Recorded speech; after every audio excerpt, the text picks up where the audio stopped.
우리가 지금 생활이 어려워서 말이야. 도와드릴게요. 근데요, 엄마. 지금 사는 그 집 있잖아요. 빌라. 그 집을 제 명의로 바꿔주세요. 뭐? 이미 서울 집 팔아서 그 돈 너희 줬잖아. 이 집까지 너한테 줘버리면 어떻게 살라는 말이야? 명의를 저희 걸로 한다고 엄마 아빠 거기서 나가시라는 게 아니에요. 오해하지 마세요. 됐다. 안 도와줘도 된다. 오늘 이야기 속 주인공은 64세 이복순 씨입니다. 그리고 그녀의 아들과 며느리에 관한 이야기이죠. 이 씨는 말년의 자식에게 무조건적으로 퍼주는 것이 얼마나 부질없고 위험한 짓인지 몸소 깨닫게 되었습니다. 특히나 아들을 향한 사랑은 의미가 없었습니다. 아무리 주어도 돌아오는 것이 없었고 심지어 남은 것마저 안 준다고 부모에게 등을 돌렸습니다. 아들 결혼할 때 집을 팔아 보태주고 작은 집으로 이사했는데 막상 부모가 힘들어지자 아들네는 점점 멀어져 갔습니다. 자신들만 호의호식하면서 부모가 어떻게 살던지 상관이 없는 것 같았습니다. 그나마 남은 허름한 집마저 자신의 명의로 해주는 조건이 있어야 부모를 돕겠다는 아들이 사람인지 악마인지 분간이 가질 않았죠. 계산이 서질 않으면 부모고 자식이고 필요 없어진 시대인 것 같았습니다. 아니면 이 씨가 그렇게 키운 것이겠죠. 이미 많은 것을 주었지만 이제 더 이상은 줄 수 없겠다 싶었습니다. 이런 자식에게 주느니 어려운 사람에게 적선을 하는 게 나을 것 같았습니다. 그게 아니더라도 이 씨에게 자식이 아들 하나뿐인 것도 아니니 그만 아들에게 목매자 다짐했죠. 이 씨는 아들이 하나 그리고 그 밑으로 딸도 하나 있었습니다. 하나 둘은 더 낳고 싶었는데 남편이 아들 하나 있으면 됐다고 아이는 둘째로 끝내자고 했습니다. 남편은 젊었을 때는 건설 현장에서 십장 노릇도 하고 작은 인테리어 업체를 운영하기도 했습니다. 열심히 일한 덕에 두 아이를 키우며 생활이 힘들진 않았습니다. 남들처럼 투자를 하지 않아서 그렇지 알뜰하게 모은 돈으로 서울의 집도 마련했죠. 남편은 성격이 불같은 사람이었습니다. 그래서 이 씨도 남편이지만 눈치를 많이 봤죠. 그런 남편에게도 유독 약해지는 존재가 있었는데 그게 바로 아들이었습니다. 아들은 금이야. 날은 느리고. 남편이 입버릇처럼 하던 말이었습니다. 그 얘기를 들으면 딸이 의기소침해지곤 했죠. 그러면 이 씨는 딸을 위로하곤 했습니다. 아버지는 원래 그러니까 이해하라고 말이죠. 아들, 딸 모두 어릴 때부터 공부를 곧잘 했습니다. 그래서 대학도 서울에 있는 곳을 갈 거라고 믿어 의심치 않았습니다. 뭐? 서울은 안 될 것 같아? 재수를 해야 될 것 같아요. 아들은 대입 시험에서 좋은 성적을 거두지 못했습니다. 그래, 한 번 더 해보자. 할 수 있어. 그래서 재수를 시키게 되었습니다. 당연히 실수를 했다고 생각했고 한 번 더 도전하면 명문대에 들어갈 수 있을 것 같았습니다. 하지만 아들은 삼수를 했고 결국엔 여동생과 같은 해에 대학에 입학하게 되었습니다. 하지만 딸은 서울에 있는 대학에, 아들은 지방에 있는 대학에 붙었습니다. 딸은 집에서 통학이 가능하기 때문에 계속 같이 살았지만 아들은 자연스럽게 부모 품을 떠날 수밖에 없었습니다. 대학을 졸업한 후에 다시 서울로 돌아왔지만 아들은 이 씨 부부와 함께 살지 않았습니다. 왜 굳이 나가서 산다는 거야? 멀쩡한 집 놔두고 다 큰 남자가 부모님이랑 살면 당연히 이상하죠. 혼자서 밥 해먹고 할 수가 있니? 20대 중반이 넘었지만 아들은 물가에 내놓은 아이 같았습니다. 딸은 뭐든지 혼자 잘했지만 아들은 어쩐지 항상 불안했습니다. 공부만 잘했지 똑부러지는 느낌이 없었습니다. 나가서 취업 준비하는 게 더 잘 돼요. 딸은 진작에 취업을 했는데 아들은 비교되기가 싫은 것 같았습니다. 삼수도 했고 군대도 다녀왔으니 당연한 일이었는데 말이죠. 아들은 혼자 나가서 살게 되었는데 그런다고 스스로 알아서 사는 것은 결코 아니었습니다. 보증금도 이씨 부부가 내주었고 주말마다 이씨가 가서 살림살이를 챙겨주어야 했습니다. 인호한테 안 가봐. 이번 주에는 오지 말래요. 집에 손님이 온다고. 그 좁은 집에 누가 온다고 그래? 몰라요. 여자친구라도 오나 보죠. 여자친구? 남편은 이씨의 말에 솔깃한 표정을 지었습니다. 벌써부터 며느리 생각을 하는 것인지도 몰랐습니다. 근데 취업을 해야 애가 결혼을 하든 말든 하죠. 이씨는 한숨을 쉬며 남편에게 말했습니다. 아들은 졸업 후 2년간 취업을 못하고 있었습니다. 취업한다고 나가서 살더니 그냥 나가서 살기만 했죠. 그러다 보니 아들의 집세며 생활비는 모두 이씨 부부가 내주고 있었죠. 애 기 안 죽게 용돈 넉넉하게 넣어줘. 아이고, 알았어요. 인영이 너는 오빠 앞에서 회사 얘기하지 말고. 네? 남편은 아들 앞에서는 언제 철드냐며 혀를 찼지만 누구보다도 아들을 걱정하고 사랑했습니다. 결국엔 아들이 잘 될 거라는 믿음도 있었습니다. 엄마, 생활비 넣었어요. 아이고, 인영이 네가 고생이야. 아니에요. 당연히 드려야죠. 반면에 딸은 취업 후부터 꾸준히 매달 생활비를 주었습니다. 큰 돈은 아니었지만 그래도 부모에게 얹혀 사는 것에 대해 감사함을 느끼는 것 같아서 뿌듯했습니다. 그러다가 아들이 취직을 했을 때는 집안이 온통 축제 분위기였습니다. 차 필요하면 아빠 차 타고 다녀. 정말요? 딸이 차를 빌려달라고 했을 때는 대중교통 잘 돼 있다면서 핀잔했던 남편이었는데 아들은 묻지 않아도 먼저 차를 빌려주겠다고 했습니다. 이 씨가 슬쩍 딸을 쳐다보았는데 크게 신경 쓰는 눈치는 아니었습니다. 인영아, 네 오빠 국 좀 더 떠다 줘라. 네, 같이 살면서 부모를 살뜰하게 챙기는 건 딸이었습니다. 집안일을 거들고 주말에는 장을 봐서 밥도 차렸습니다. 그리고 든든한 건 아들이었습니다. 떨어져 살아서 그런지 애틋한 마음도 있었죠. 인영아, 네 오빠 집에 가서 냉장고 좀 채워줘라. 엄마가 이번 주에는 바빠서 못 가겠네. 저도 약속이 있는데. 나간 김에 잠깐 들르면 되지. 오빠도 이제 성인인데 알아서 하게 두세요. 그리고 딸은 그게 마음에 안 드는 것 같았습니다. 성인이어도 자식이니까 걱정이 되지. 오빠 걱정하는 만큼 저도 걱정해 주시던가요. 인영이 너는 알아서 잘 하잖아. 네 오빠는 안 그러니까 그렇지. 이상하게 아들은 나이를 먹었어도 애 같았습니다. 그리고 얼마 지나지 않아서 아들에게 큰일이 생겼습니다. 직장에 다닌 지 1년이 안 되었을 때였죠. 엄마, 나 큰일 났어요. 왜? 무슨 일인데? 아니, 만기가 돼서 회사랑 가까운 데로 집 알아보려고 그랬는데 주인이 보증금을 못 돌려준대요. 그게 무슨 말이야? 왜 못 돌려줘? 보증금은 원래 돌려주는 거잖아. 설명하자면 복잡한데요. 사기당한 것 같아요.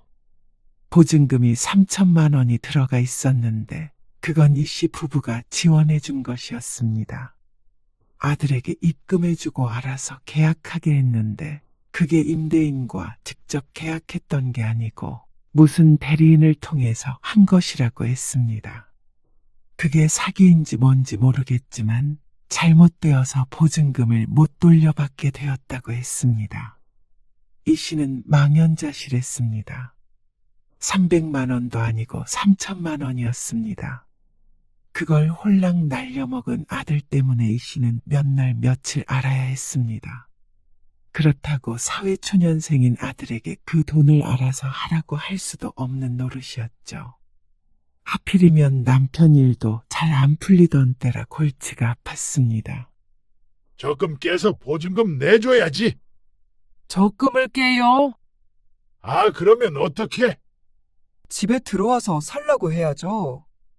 하지만 아들은 그것만은 극구 반대했습니다. 나이 30에 부모님과 사는 남자가 어디 있냐며 말이죠. 그것도 맞는 말이었습니다. 그래서 이 씨는 무리해서라도 자취를 할 수 있도록 도와주기로 했습니다.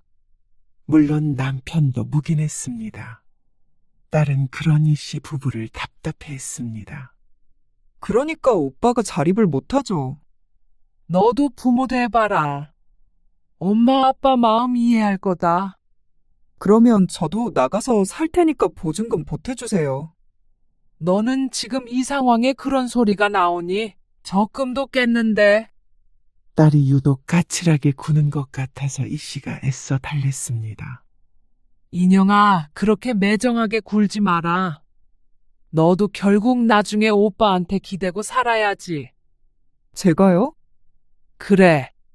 엄마 아빠 죽으면 네 오빠가 너한테 부모나 마찬가지인 거야. 딸은 납득하지 못하는 것 같았습니다. 아직 이해하지 못하는 모양이었죠. 딸은 입을 다물었습니다. 더 이상 말해봤자 소용없다는 듯이 말이죠. 아들은 새 집을 계약했고 보증금의 일부는 나중에 돌려받게 되었습니다. 하지만 그건 아들의 통장으로 들어갔고 아들이 비상금으로 가지고 있겠다고 해서 주었습니다. 그리고 그때쯤 딸도 독립을 했습니다. 이 씨 부부는 아들이 자리 잡을 때까지 물심양면 지원을 아끼지 않았습니다. 엄마, 나 결혼할 것 같아요. 그리고 30 중반에 결혼을 하겠다고 했습니다. 이 씨 부부의 바람보다도 늦은 시기였습니다. 전화기 너머로 들려오는 아들의 목소리에 기분이 들떴습니다. 남편도 무척 좋아했죠. 평소 무뚝뚝한 남편이 그렇게 웃는 것은 오랜만이었습니다. 그런데 문제는 돈이었죠. 수정이랑 저랑 모은 돈에도 전세 구하기가 쉽지 않아요. 대출도 많이 받아야 되는데 이자도 장난이 아니고요. 그래서 얼마쯤 보태줘야 되는 거냐? 남편의 질문에 아들은 쉽게 대답하지 못했습니다. 큰 금액이 필요한 것 같았습니다. 아들이 결혼할 때 어느 정도 보태줄 생각은 하고 있었지만 부담스럽기는 했습니다. 솔직히 집 한 채 없이 결혼하는 거 조금 자존심 상하긴 해요. 그리고 아들은 이 씨에게만 따로 연락해서 속마음을 털어놓았습니다. 지금 살고 있는 집 보증금 빼서 보태도 요즘 집값이 장난이 아니니까요. 이 씨도 아들의 심정이 이해가 갔습니다. 이 씨의 지인들도 자식들 결혼시키며 죽는 소리를 하길래 어느 정도 마음의 준비도 하고 있었죠. 금 같은 아들인데 집은 해줘야지. 남편이 이 씨가 전한 말을 듣고 고개를 끄덕였습니다. 이 집 팔고 이사 가자고. 외곽으로 빠지면 될 거 아니야. 이 씨도 생각하고 있던 바였습니다. 집을 팔고 경기도로 간다면 그래도 꽤나 차익이 나올 테니 그 돈을 지원해 주기로 했습니다. 어차피 딸도 없이 둘밖에 없으니 집 평수도 확 줄이면 충분했습니다. 엄마랑 아빠는 그럼 어디 사시게요? 그 소식을 들은 딸이 찾아와서 물었습니다. 알아보고 있어. 작은 집으로. 전세나 월세도 괜찮고. 그게 말이 돼요? 왜 그렇게까지 해야 하는 건데요? 없으면 없는 대로 시작해야지. 그러면 엄마 아빠는 노후에 어떻게 하시게요? 돈 벌고 있는데 뭘. 언제까지 버실 줄 알고요. 딸이 무슨 걱정을 하는지는 알고 있었습니다. 이 씨를 위한 말이라는 것도 말이죠. 하지만 이 씨는 결정을 번복할 마음이 없었습니다. 그래도 네 오빠 제대로 자리 잡게 도와줘야 할 거 아니야. 그리고 그래야 나중에 너도 이끌어주지. 저는 이끌어주지 않아도 돼요. 제발 이제 그만하시고 엄마 아빠 챙기세요. 딸의 표정이 굳어졌습니다. 걱정하지 마.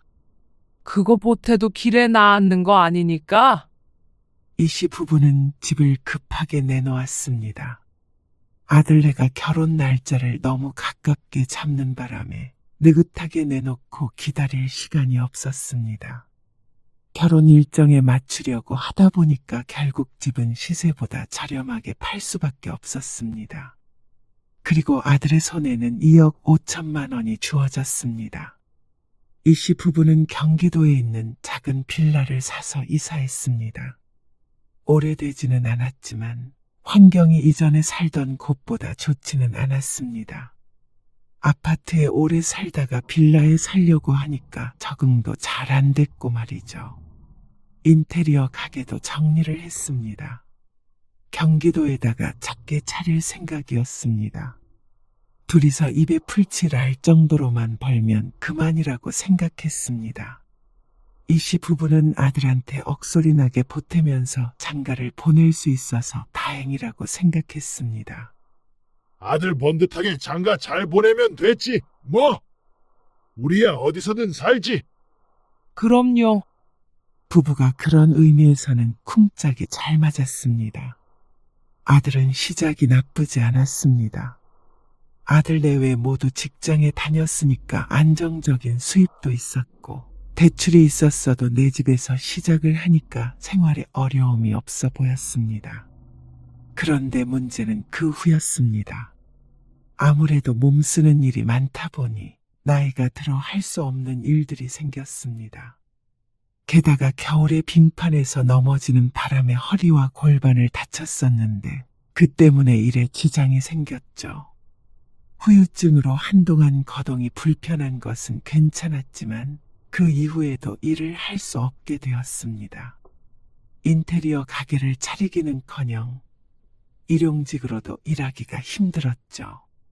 이 씨도 평생 전업주부였기 때문에 아르바이트를 해도 수입이 클 수가 없었습니다. 고된 일이 아니면 이 씨 같은 사람을 써주는 곳도 많지 않았습니다. 식당에서 단기로 일을 했지만 그것 가지고 둘이서 계속 생활할 수는 없었습니다. 크게 사치하지 않아도 두 사람이 생활하는 데는 필요한 최소 금액이 있었습니다. 집을 팔고 사고 짐을 옮기고 하는 과정에서도 꽤나 돈이 나갔는데 그래서 저축은 눈에 띄게 줄어들었습니다. 아들에게 줄 수 있는 한 최대로 주자 싶어서 이씨 부부의 경제 상황은 그다지 넉넉하지가 못했습니다.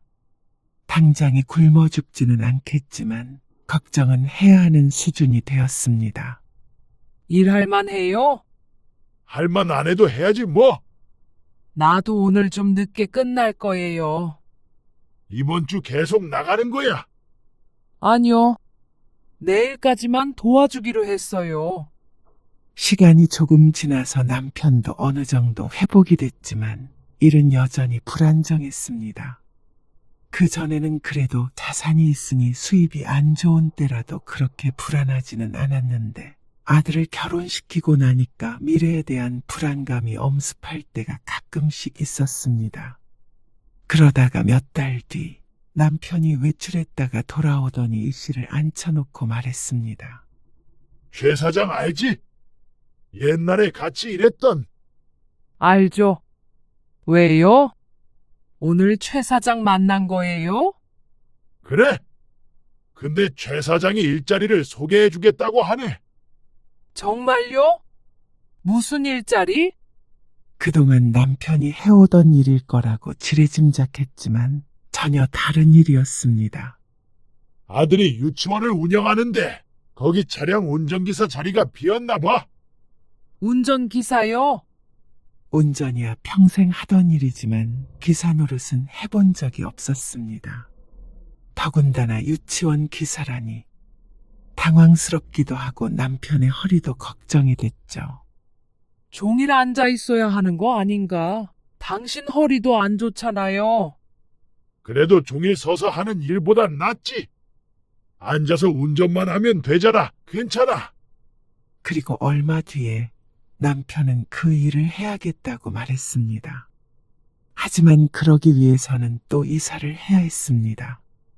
유치원이 집에서 1시간 넘게 걸리기 때문에 출퇴근하기에는 힘들어 보였습니다.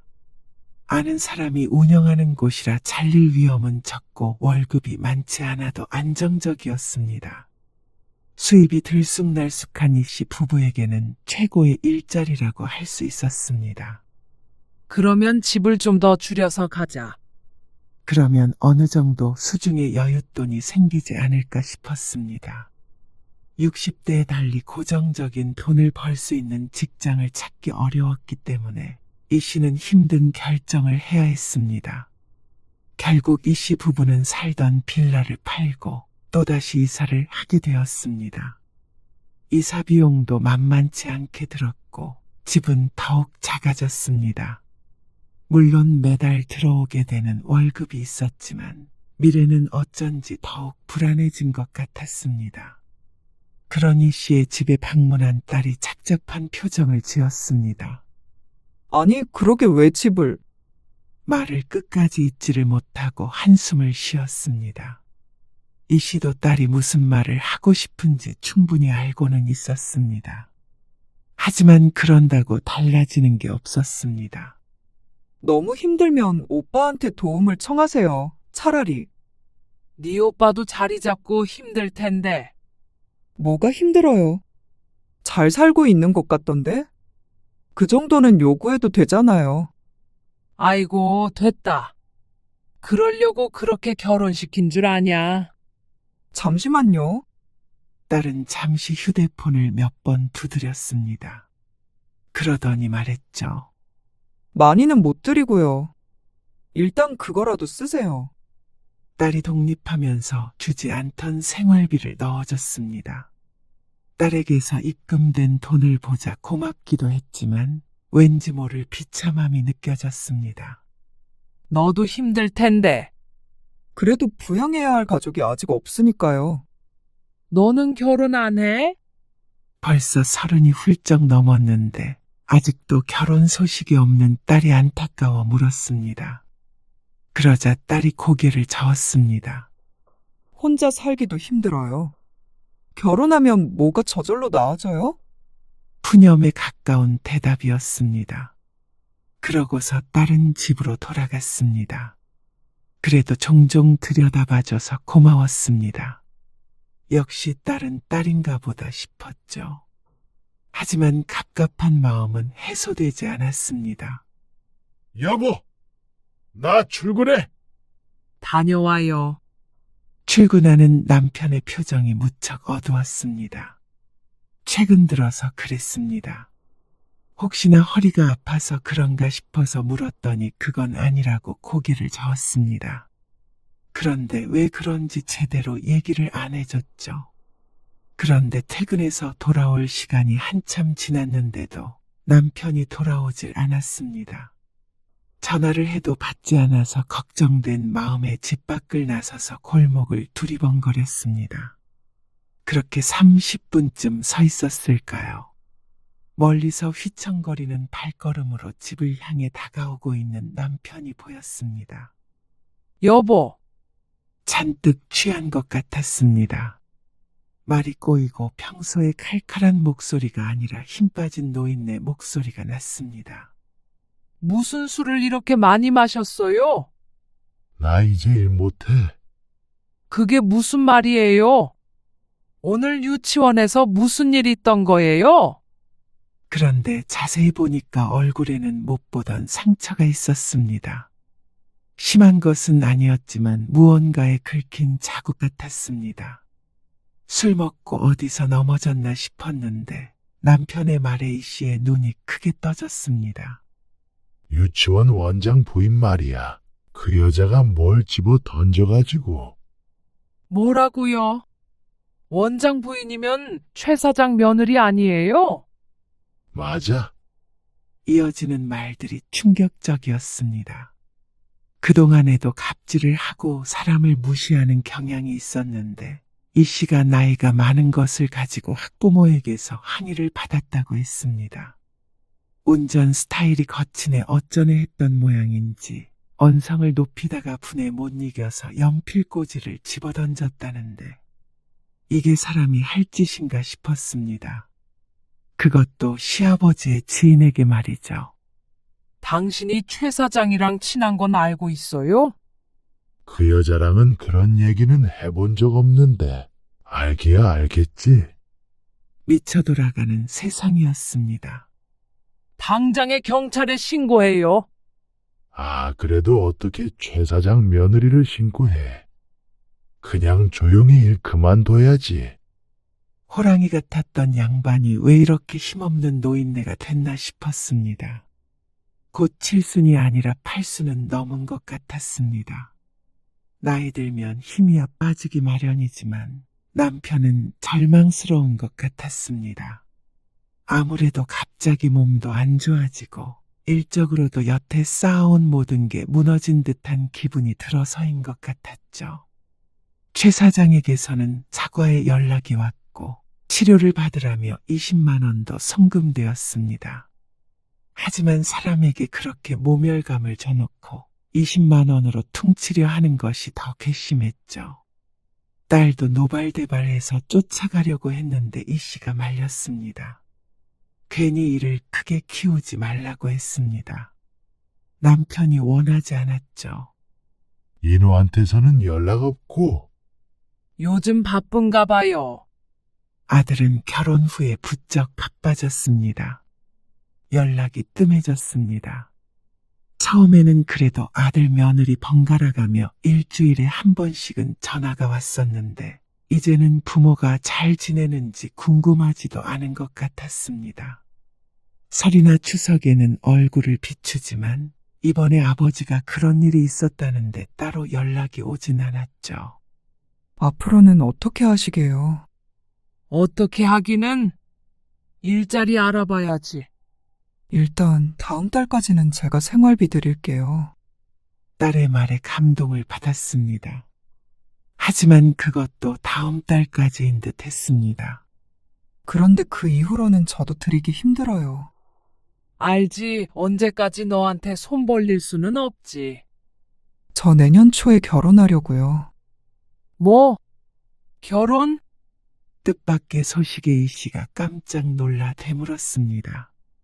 먹고 살기 바빠서 아직 결혼 생각이 없다더니 결혼을 약속할 만한 사람이 있었던 모양이었습니다.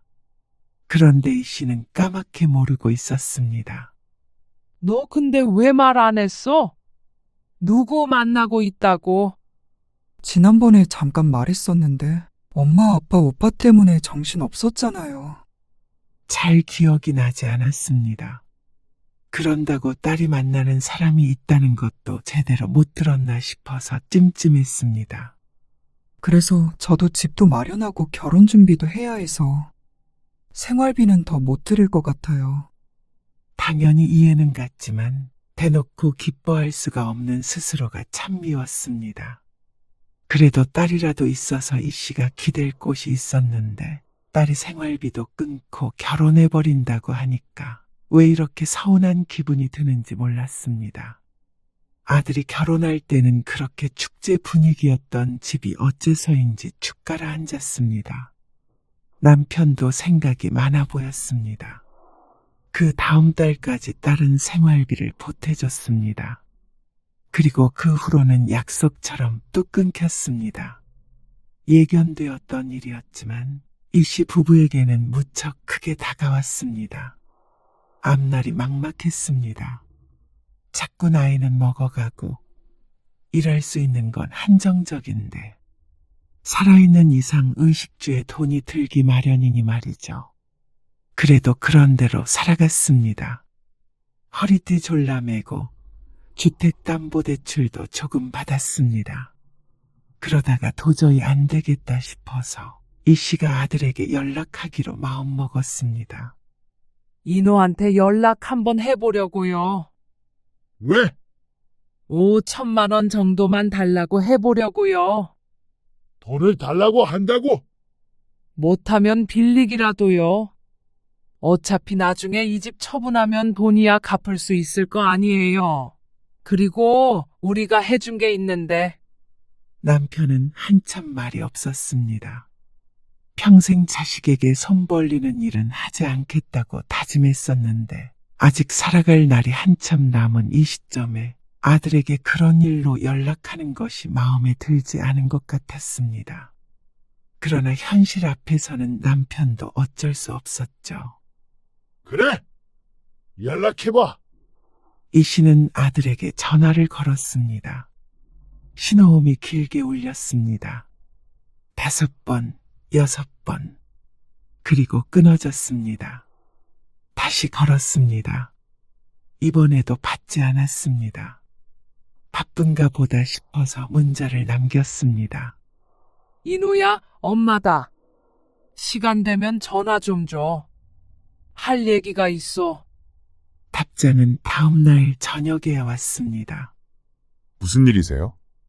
아들의 목소리가 들리자 이 씨는 조심스럽게 상황을 설명했습니다. 아들도 모를 리 없는 이들이었습니다. 그래서 5천만 원 정도가 필요해. 아, 상의를 좀 해봐야 하는데요. 아들의 대답은 바로 돌아오지 않았습니다. 아무래도 혼자 결정할 일이 아니다 보니 이해가 갔습니다. 그런데 다음 날도 그 다음 날에도 아들에게서는 연락이 없었습니다. 초조한 마음이 되어서 다시 전화를 걸어보았죠. 상의는 해봤어? 아, 네. 그런데 그때 가까운 곳에서 며느리의 목소리가 들렸습니다. 뭐라고 하는지는 알 수 없지만 아들이 그 말을 듣고는 이 씨에게 말했시옵뿐이다. 5천만 원 드릴게요. 빌려주는 게 아니라? 이 씨의 얼굴이 환해졌습니다. 근데요, 엄마. 지금 사는 그 집 있잖아요. 빌라. 그 집을 제 명의로 바꿔주세요. 이 씨는 귀를 의심했습니다. 어차피 나중에 인형이랑 제 몫인데 제 5천만 원이 들어간 거나 마찬가지니까 인형이랑 나누는 게 아니라 제 명의로 미리 주시는 게 맞는 것 같아서요. 아들의 말에 이 씨는 할 말을 잃었습니다. 그동안 얼마나 많은 것을 해주었던가 생각했습니다. 그러고 나서도 아들에게만큼은 손 벌리지 않고 싶었습니다. 결과적으로 딸에게 부담을 지워주긴 했지만 어쨌거나 아들은 이런 말을 해서는 안 됐습니다. 5천만 원을 달라고 한희 씨도 잘했다는 것은 아니었지만 집 명의를 달라는 아들의 말은 부모 자식 사이라고 하기엔 너무나 계산적이었죠. 그리고 또다시 며느리의 목소리가 났습니다. 이 씨는 화가 솟구치는 것 같았습니다. 며느리가 내 아들을 조종하나 하는 생각까지 들었죠. 명의를 저희 걸로 한다고 엄마 아빠 거기서 나가시라는 게 아니에요. 오해하지 마세요. 그러면서 달라지는 것은 없다고 가만히 설했습니다. 5천만 원으로 집을 가지려는 아들의 의중을 모른다면 바보였죠. 아들을 진정으로 믿는다면 사실 그러자 하면 그만이었습니다. 딸은 알아서 잘 살아갈 테니 이 집을 아들에게 물려준 셈 치면 되니까 말이죠. 하지만 그동안 여기저기 옮겨다니며 힘들었던 일, 서름을 당했던 일들을 떠올리자 아들에게 선뜻 긍정적인 대답을 할 수가 없었습니다. 그 몇 년 동안 아들이 이 씨 부부를 위해 해준 것이 아무것도 없었기 때문이었습니다. 생각해보면 정말로 그랬습니다. 집 팔고 처음 이사 갔던 그 시점부터 아들이 단 한 번이라도 이 씨 부부가 어디서 어떻게 살아갈지에 대한 걱정을 했던가 짚어보면 단 한 번도 없었습니다. 딸이 종종 찾아오곤 했었지. 아들은 명절이 아니면 코빼기도 보기가 힘들었습니다. 아들을 더 오래 공부시켰고 취직도 잘 안 돼서 생활비까지 대줘가면서 뒷바라지했습니다. 결혼할 때도 2억 5천이라는 큰 돈을 쥐어주기 위해서 이 씨 부부의 윤택한 삶을 버렸습니다. 내심 그렇게 하면 아들이 나중에 부모 생각을 해주리라는 믿음이 있었습니다. 아들과 딸 중에 그 역할을 할 사람은 아들이라고 남편도 그렇고 이 씨도 그렇게 생각했죠. 그랬으니까 그렇게 퍼졌지. 이런 결말은 예상하지 못했습니다. 이 집까지 너한테 줘버리면 우리는 5천만 원 가지고 평생 살라는 말이야? 그게 아니고요. 저희도 그렇게 여유로운 형편이 아니니까 그렇죠. 그냥 무작정 5천만 원을 드릴 수가 없으니까요. 아들은 결혼하고 한 차례 이사도 했습니다. 이 씨 부부도 이사 다니느라 정신이 없던 바람에 서울엔 가보질 못했지만 그래도 딸 말로는 잘 먹고 잘 산다고 했습니다. 그런데 여유로운 형편이 아니라니 이상했죠. 됐다. 5천만 원 안 줘도 된다. 이 씨는 더는 길게 생각하지 않았습니다. 2억 5천을 주고도 맨입으로는 못 도와주겠다는 아들에게 이 집마저 줘버리면 말년이 어떻게 될지 눈에 훤히 보이는 것 같았습니다. 결혼시킬 때 미리 알았다면 좋았을 일이었죠.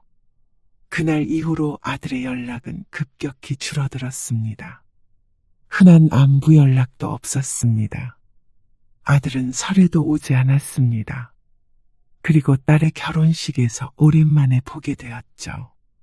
잘 지냈니? 네. 안녕하셨어요, 어머님. 오랜만에 본 며느리의 신수가 환했습니다. 아들과 며느리의 얼굴을 보자 어쩐지 속이 부글부글 끓는 기분이었습니다. 그리고 결혼식이 끝나고 딸은 곧장 신혼여행이 예정되어 있었습니다. 이 씨의 남편은 피로연해서 술을 마셨는데 딸이 호텔을 잡아주기로 해서 가능한 일이었습니다. 그런데 숙소에 문제가 생겼죠. 예약이 안 돼 있다고 하는데 어? 그럴 리가 없는데, 잠깐만요. 딸이 예식장 근처에 숙소를 예약했는데 그것이 누락된 모양이었습니다. 차라리 처음부터 그러질 않았다면 남편이 술을 안 마셨을 텐데 운전하고 집으로 가는 것도 무리였습니다. 다른 방을 예약하려니까 주말이라 빈 방이 없다고 했습니다. 딸도 정신없는 와중에 다른 호텔을 알아보다가 이 씨에게 말했습니다. 오빠네 집에서 하루 묵는 건 어때요? 뭐? 인호? 아들과는 같은 테이블에 앉아서 밥을 먹긴 했는데 이전보다는 어색했습니다. 그렇게 집에 들렀다가란 소리도 없이 아들은 먼저 자리를 떠났습니다. 물론 이 씨 부부가 호텔에서 묵을 거라는 걸 알고 있어서 그랬던 것일 테지만 섭섭하긴 했죠. 돈 때문에 사이가 어그러진 것 같아서 더욱 그랬습니다. 오빠 주소 메시지로 보내줄게요. 오빠랑 통화해보세요. 지금 너무 정신이 없어서. 주변이 무척 시끄러웠습니다. 그냥 다른 숙소에서 대충 자고 가자고. 그런데 이 씨는 이대로 지내는 것은 안 되겠다 싶었습니다. 그래도 내 자식인데 만나서 제대로 얘기를 나눠보고 싶었죠. 그리고 정말 그런 상황이 안 돼서 그런 말을 했던 거라면 이해하자 싶었습니다. 이 씨는 대리운전을 불러 딸이 일러준 주소로 향하며 아들에게 전화를 걸었습니다. 2번 걸었는데 통화 연결이 되지 않았습니다. 전화 안 받아? 남편도 내심 아들네 집에 가길 원했는지 은근슬에 물었습니다. 안 받네요. 집에 간 게 아닌가? 다시 한번 걸어봐. 이제 도착할 때가 다 와가는데 전화를 받지 않아서 초조했습니다. 무작정 초인종을 누를 수도 없는 노릇인데 말이죠. 결국 도착할 때까지 아들은 전화를 받지 않았고 이 씨 부부는 일단 택시에서 내렸습니다. 여기에 산다고? 으리으리해 보이는 신축 아파트였습니다. 들어가 보지 않아도 여기에 사는 사람이 경제적으로 어렵다고 말할 수는 없을 것 같았습니다. 이 씨도 남편도 한참을 그 아파트를 바라보고 있었습니다. 그때 아파트 주민으로 보이는 사람이 입구에서 걸어 나오는 걸 보고 이 씨는 자신도 모르게 말을 걸었습니다. 저기 말씀 좀 여쭐게요. 예. 여기 아파트가 얼마 정도 되나요? 네, 가격이요. 아, 평수마다 다르긴 한데, 제일 작은 평수가 아마, 그리고 이어지는 말에 이 씨는 깜짝 놀랐습니다. 역시나 신축 아파트라 다르긴 달랐습니다. 전세도 결코 작지 않은 금액이었습니다. 그런데 이런 곳에 살면서 여유가 없어서 어쩔 수 없다며 부모 집 명의마저 옮겨달라고 하던 아들이 떠올랐습니다. 그때 아들에게서 전화가 왔습니다. 무슨 일이세요? 아, 인영이가 잡아준 호텔이 잘못돼서 너희 집에서 하루 신세 좀 질까 했다. 아, 저희 집이요. 그래. 그냥 근처 모텔 잡으시는 게 더 편하실 것 같은데. 저희 이따 저녁에 일정도 있고요. 아들의 대답에 오만 정이 떨어지는 것 같았습니다. 내가 알던 그 아들이 맞나 싶었습니다.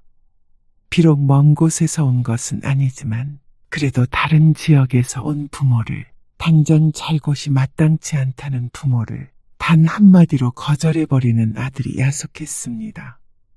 집을 주겠다고 했다면 달랐을까요? 이렇게 좋은 아파트에 사는 아들이 작은 빌라 하나마저 달라는 게 우스웠습니다. 기어이 남은 것도 탈탈 털어가야 직성이 풀리나 싶었죠. 이 씨 부부는 근처 모텔에서 하룻밤 묵고 집으로 돌아왔습니다. 그리고 집에 돌아와 수많은 날을 고민했습니다. 딸도 이제 결혼을 해서 출가 외인이 되었고 아들은 부모를 나몰라라 했습니다. 그렇다면 이 씨 부부도 스스로 알아서 살아가야 했습니다. 이 집으로 연금 같은 거 둘 수 있지 않아? 주택연금? 그거 돈 얼마 안 주잖아요. 그래도 다달이 돈을 받는 게 중요하지. 이제 뭐 누구 물려줄 생각도 하지 말고 살아야지. 아, 이 씨는 그제야 남편의 뜻을 이해했습니다. 그럴 거면 그냥 팔아버리고 월세 사는 것도 나쁘지 않겠네요. 그래도 죽을 때까지 내 집은 있어야지. 이 씨 부부는 그 후로 주택연금을 알아보았습니다. 매달 얼마씩이라도 나와야 살 수 있다는 말이 현실이었습니다. 앞으로도 무슨 일이든 할 테지만 점점 돈을 벌 수 있는 기회는 줄어들 테니 말이죠. 인호한테 준 돈 돌려받을 수 없대요? 그건 진작에 안 된다고 했다니까. 법무사에게 물어보았더니 이미 아들에게 증여한 돈은 돌려받을 수 없다고 했습니다. 아무리 괘씸해도 방법이 없었죠. 그렇다면 앞으로라도 주지 않아야 했습니다. 이 씨는 주택연금을 신청했고 그 얘기를 딸에게 했습니다. 잘 생각하셨네요. 딸은 별다른 반응이 없었습니다. 물려주지 않는다고 서운해할 줄 알았더니 역시나 아들과는 다르게 의젓했습니다. 누가 오빠고 누가 누나인지 몰랐습니다. 그리고 그게 아들의 귀에도 들어갔는지 오랜만에 아들에게서도 전화가 걸려왔습니다. 주택연금이요? 말이 돼요? 아들은 예상처럼 화를 냈습니다. 그런 걸 어떻게 자식들이랑 상의도 안 하고 결정해요? 내 집 문제를 왜 너희랑 상의해? 엄마, 그럴 거면 그냥 저한테 5천만 원 받고 명의를 주는 게 훨씬 낫죠. 그럴 거면 차라리 이 집 팔아서 그 돈으로 썼지.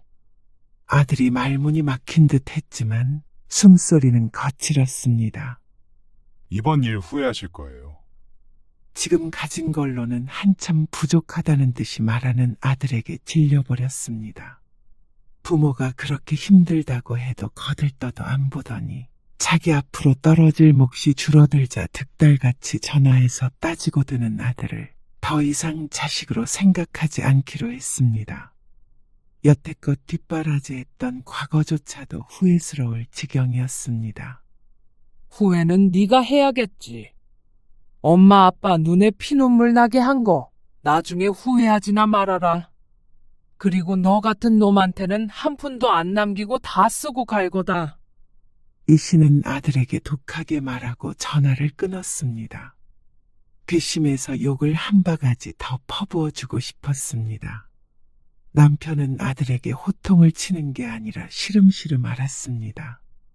아들을 사랑했던 만큼 실망도 더 큰 모양이었습니다. 이 씨의 속도 말이 아니었습니다. 하지만 그렇게 주저앉아 있을 수만은 없었습니다. 주택연금을 받는다고 해도 몇십만 원이기에 생활에 크게 영향이 있지는 않았습니다. 그렇다면 둘 다 돈을 벌어야 했습니다. 어쩌다 이렇게 됐나 허탈했습니다. 아들만 믿고 살았는데 말이죠. 당신이 아들은 금이고 딸은 은이라면서요. 한숨 같은 이 씨의 말에 남편은 대답이 없었습니다.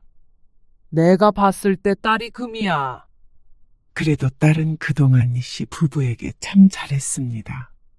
같이 살며 생활비까지 내고 사는 자식이 어디 흔할까요? 아들만 챙기다 보니 그런 딸에게 더 잘해주지 못한 것 같았습니다. 김서방은 잘 있어? 이제는 딸 하나만 있다고 생각하고 살기로 결심했습니다. 처음부터 아들은 없었던 셈치기로 말이죠. 잘 있죠? 무슨 일이세요? 그냥 전화했지. 언제 한번 안 오나 하고. 아, 이번 달에는 좀 힘들고요. 다음 달쯤에 한 번 시간 내볼게요. 그런데 그런 딸도 결혼을 하고 나니까 거리가 느껴졌습니다. 아무래도 가정이 생기고 나니까 달라질 수밖에 없겠구나 싶긴 했습니다. 하지만 그런 일이 계속되자 딸에게도 서운했습니다. 혹시나 부모가 돈이 없다고 딸마저 자신들을 무시하나 싶었습니다. 손을 벌리는 것도 아니고 그냥 보고 싶었을 뿐인데 말이죠. 그런데 살다 보면 생각했던 것과 다르게 인생이 흘렀습니다. 자식들에게 손 벌리지 말아야지 했다가도 벌려야 할 일이 생겼습니다. 아들과는 거의 절연하고 살기에 그 대상은 딸이 될 수밖에 없었습니다. 인영아, 있잖아. 이런 말 하기 좀 그렇긴 한데, 네? 엄마, 이번에 네 아버지 차가 완전히 고장이 나가지고 수리를 맡겼는데 이게 금액이 참 차가 왜요? 오래 탔잖아. 아, 딸이라면 당연히 얼마라도 도와주겠다고 할 줄 알았습니다. 그러니 이 씨도 염치불고하고 연락을 할 수 있었던 것이었습니다. 하지만 딸의 반응은 예상과 너무 달랐습니다. 엄마, 그때도 말했지만, 나도 이제 결혼하면 엄마 아빠 못 챙겨요. 그리고 그럴 의무도 없고. 뭐? 자식이 부모에게 의무가 없다니. 딸의 입에서 나온 소리라고는 상상하기 힘든 말이었습니다. 여태껏 할 만큼 했잖아요. 사실 엄마 아빠 위해서는 아니었고 내 마음 편하자고 한 거예요. 결혼하기 전까지만 엄마 아빠 챙기자. 스스로 다짐한 게 있어서요. 그게 무슨 말이야? 평생 오빠밖에 몰랐던 엄마 아빠. 노후에 저한테 부양을 바라시면 저도 더는 연락 못 드려요. 그냥 가끔 이렇게 찾아가고 얼굴 보고 밥 먹고 그 정도로 지내고 싶어요. 딸이 정확한 선을 그었습니다. 더는 다가오지 말라는 듯이 말이죠. 오빠가 해야 할 역할 제가 할 생각 없고 저도 이제 결혼했으니까 그럴 수도 없고요. 차는 이제 아빠 연세도 있으시니까 차라리 파는 게 나을 것 같고요. 오빠랑 얘기 잘 해보세요. 인영아, 왜 이래? 내가 언제 네 오빠밖에 몰랐다는 거야? 나는 너희 똑같이 사랑했어. 그건 잘 모르겠어요. 저는 엄마한테 오빠 같은 지원도 받은 적 없고 결혼할 때도 제가 알아서 했잖아요. 2억 5천이 아니라 2,500도 안 해주셔서 와닿지는 않네요. 딸이 무척 차갑게 느껴졌습니다. 아무 말도 한 적이 없어서 서운해하고 있을 거란 생각을 하지 못했습니다. 그걸 따지려고 하는 말은 아니고요. 앞으로는 저한테 더 이상 그런 부탁은 안 하셨으면 해요. 그 말이 가슴에 비수처럼 꽂혔습니다. 그동안 보지 못했던 것을 엿본 기분이었습니다. 미안하다. 딸의 말에 한치도 거짓이 없으니 그 말밖에는 할 수 없었습니다. 이 씨는 전화를 끊고 고개를 숙이고 있었습니다. 아들만 생각하는 바람에 아들에게는 버림받았고 딸마저 멀어졌습니다. 그리고 그 모든 시작이 이 씨 부부라는 건 부정할 수 없는 사실이었죠. 스스로를 돌보지 못한 어리석은 선택이 말년을 비참하게 만들었습니다. 평생 사랑을 쏟아부었던 아들에겐 재산을 안 주겠다고 작은 복수를 했지만 결국 일은 돈이 더 컸고 마지막은 누구에게도 기대지 못한 채 쓸쓸히 살아가게 될 것 같았습니다. 금이니 은이니 따지던 세월이 무색하게 이 씨 부부의 곁에는 아무도 없었습니다.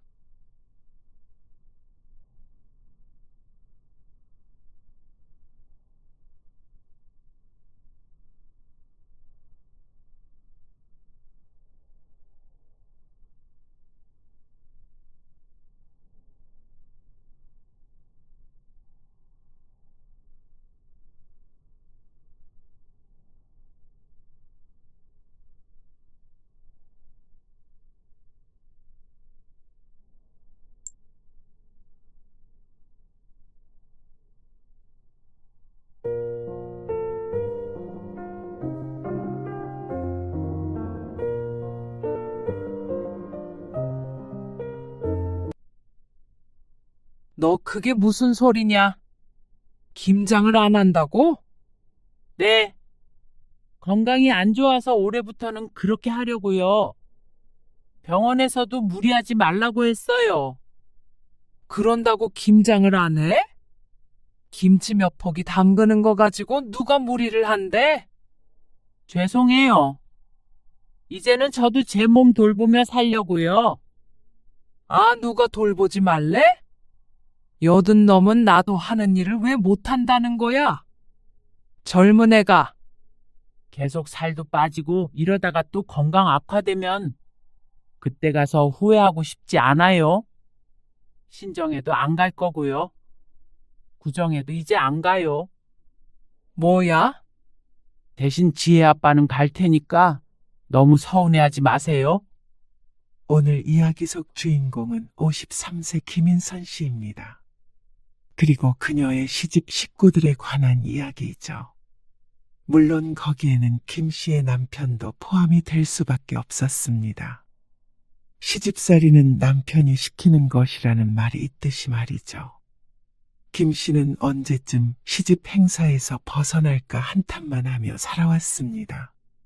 하지만 암에 걸리고 낫기도 해보니까 죽을 고비를 넘겼다고 생각하니까 그동안 전전긍긍하며 살아온 세월이 부질없이 느껴졌습니다. 무엇 때문에 그토록 눈치를 보며 서러운 세월을 보냈을까? 큰 고비를 넘긴 며느리도 못 부려먹어 안달인 시집 식구들의 민낯을 보니 정신이 깨는 기분이었습니다. 행복하게만 살아도 부족한 인생이었습니다. 시어머니라고 한들 김 씨의 인생을 괴롭게 만들 수 없었습니다. 김 씨 스스로가 마음 먹는다면 말이죠. 그 마음을 먹는 데까지 오래도 걸렸습니다.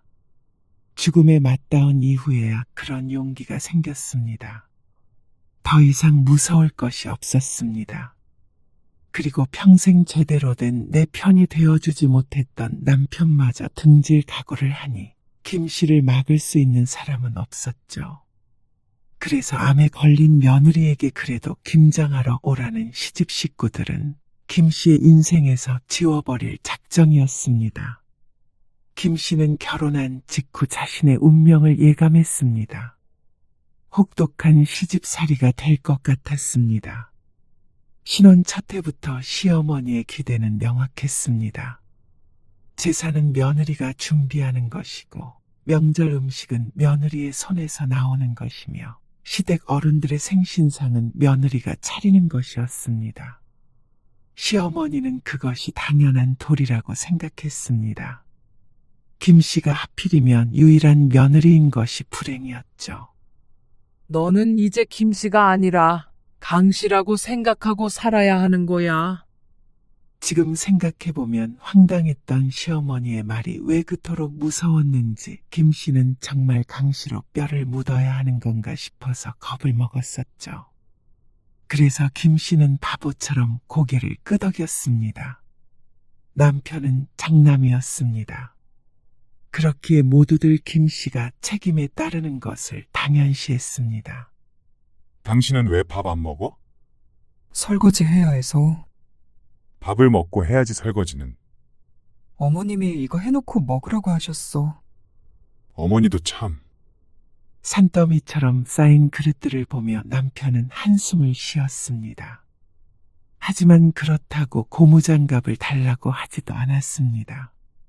남편도 고생하는 김 씨를 안타까워하긴 했지만 그래도 그건 며느리가 하는 일이 맞다고 생각했습니다. 그렇게 커왔으니 당연했습니다. 며느리들이 노동을 하는 것이 당연한 환경에서 컸으니까 이상하다고 생각을 못한 것이었습니다. 아내가 안타까운 것은 별개의 문제였고 말이죠.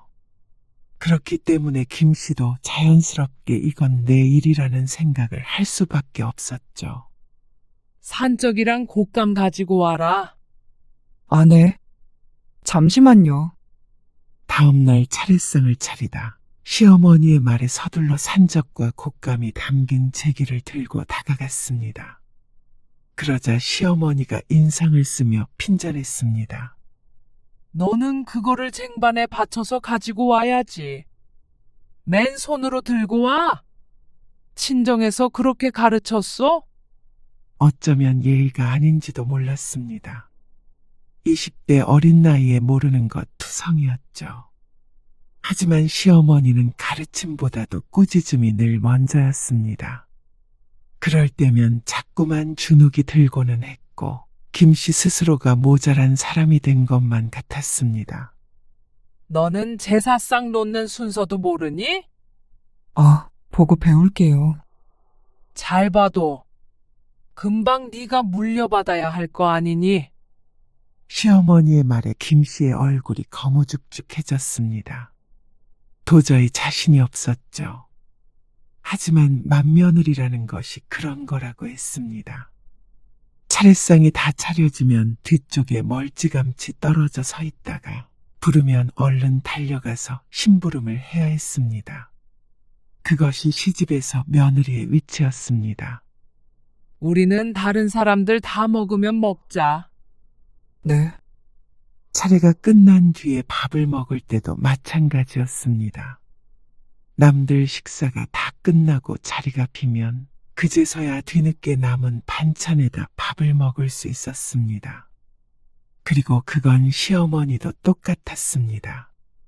시어머니조차 며느리라는 위치에서 자유롭지 못했습니다. 그저 좀 더 힘이 있는 강씨 가문의 종일 뿐이었죠. 힘들지? 수고했어. 그래도 김 씨는 남편이 시아버지보다는 낫다고 생각했습니다. 시어머니나 며느리에게 수고했다는 말 한마디도 없는 시아버지보다는 그래도 아내 걱정을 해주는 남편이 다정하다고 생각했습니다. 바보처럼 말이죠. 명절만이라면 다행이었을 텐데 김 씨는 시집에 가족 행사가 이토록 많은 줄은 처음 알았습니다. 명절과 제사, 어버이날, 그리고 가족들 생일까지 하나하나 챙겼는데 하나하나 시집 식구들에겐 큰 행사였습니다. 김 씨의 친정에는 전혀 없는 문화였습니다. 김 씨 가족이 너무 개인적이거나 강 씨가 너무 가족적인 것이었겠죠.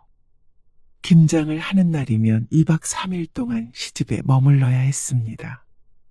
시집 김장 맛을 배워야 한다며 시어머니는 주로 지시를 했고 직접 참여하는 것은 김 씨였습니다. 젓갈 냄새가 손에 배어 며칠이 지나도 빠지지 않았습니다. 손가락 마디마디가 붓고 허리는 꼿꼿이 서 있기가 힘들었습니다. 그런 와중에도 시누이가 말했습니다. 언니, 내년에는 한설은 폭이 더 담가줘요. 우리 애들이 김치를 좋아해. 언니가 손맛이 좋은가 봐요.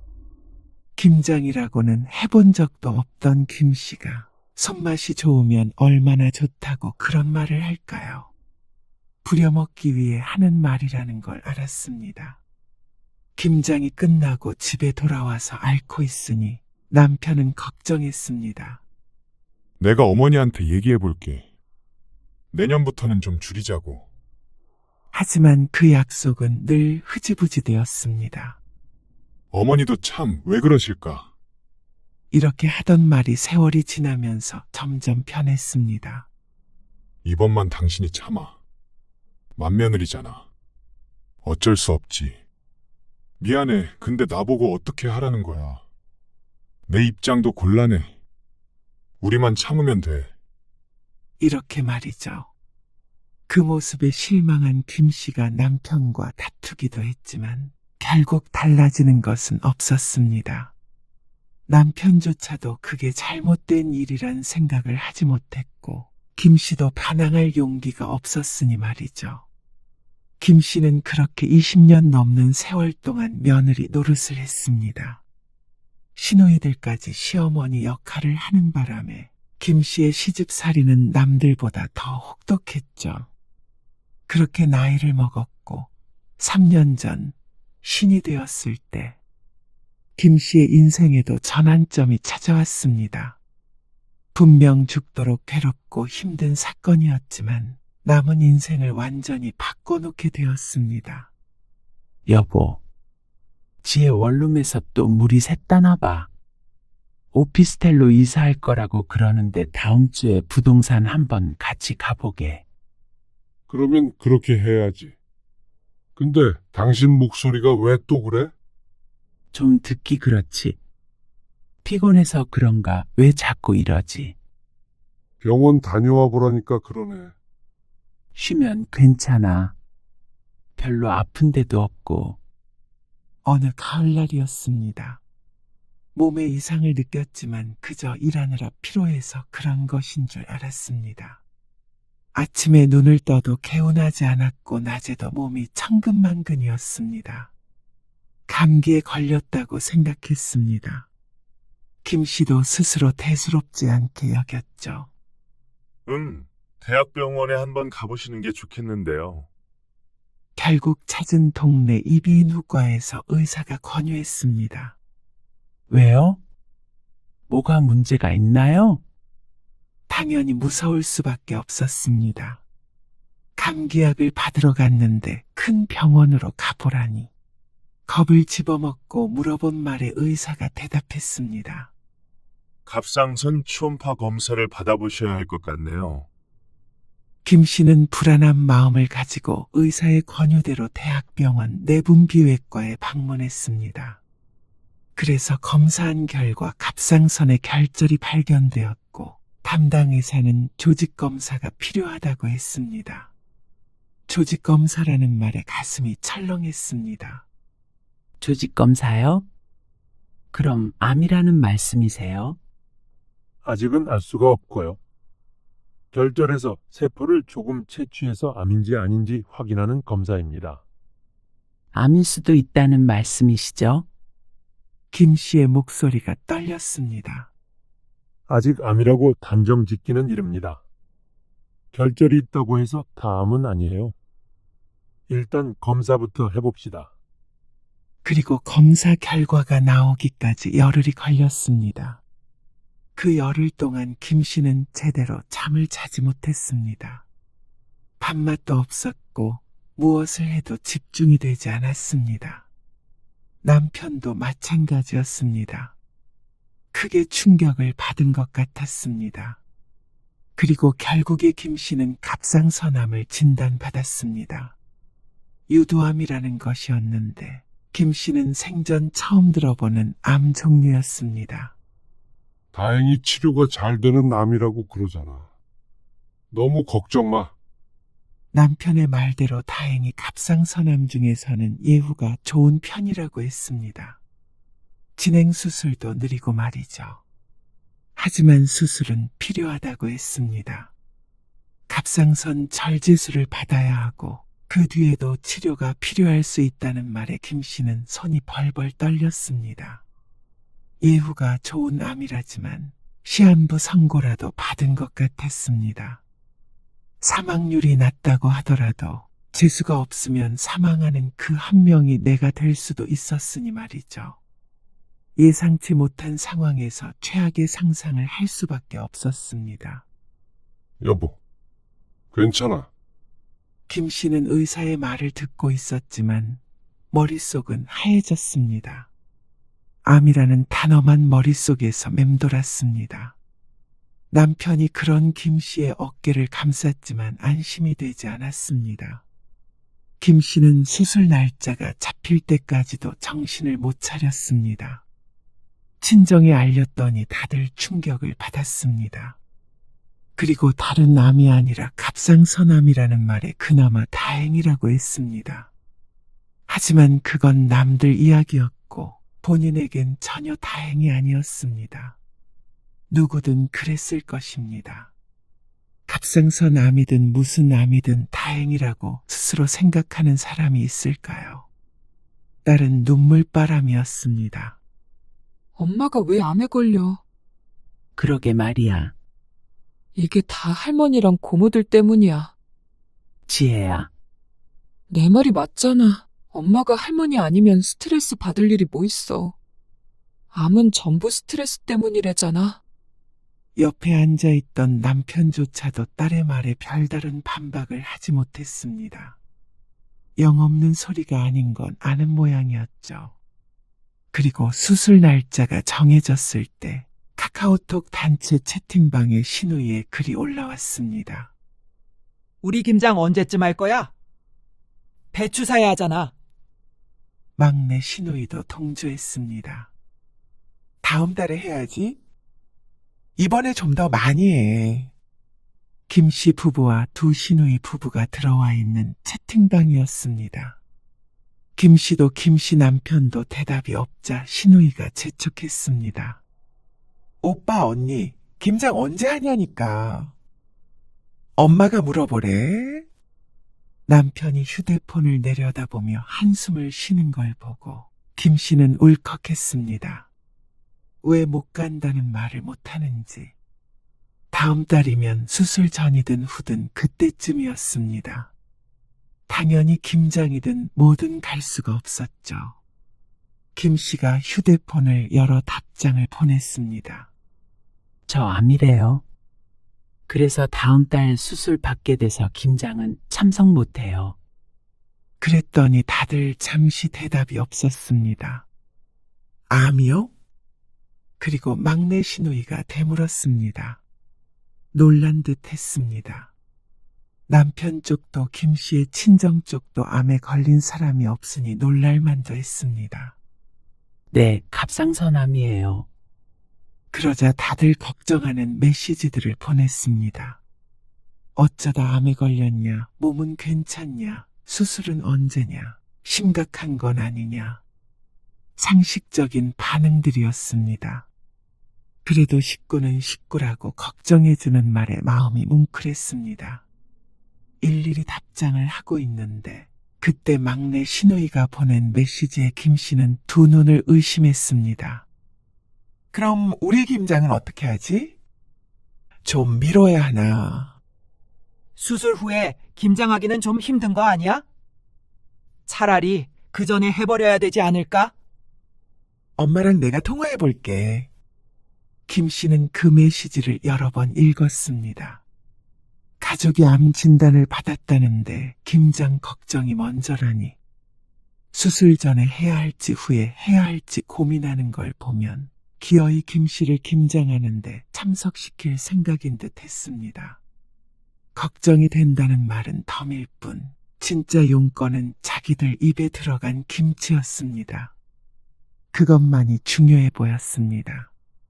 김씨는 씁쓸한 미소를 지었습니다. 정말 내 가족처럼 걱정해 주길 바란 것은 아니었으나 이런 반응이 돌아올 거라고는 생각하지 못했습니다. 그러면 그렇지. 시어머니나 시누이도 김씨의 딸이 하는 소리를 들었으면 했습니다.